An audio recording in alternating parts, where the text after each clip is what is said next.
want to learn English because I like English YouTubers and I want to be like them.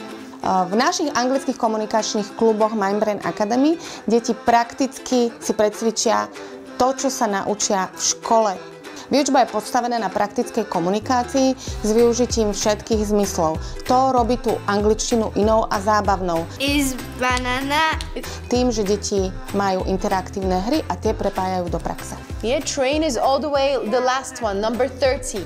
Dôležitou súčasťou metodiky Mindbrain Academy sú aj myšlienkové mapy. Myšlienkové mapy vysvetľujú štruktúru a logiku jazyka, prostredníctvom ktorej deti začnú oveľa rýchlejšie a plynulejšie rozprávať. I'm learning English to travel the world. Pozrite si našu stránku a zistite, ako dostať Mindbrain Academy aj na vašu školu.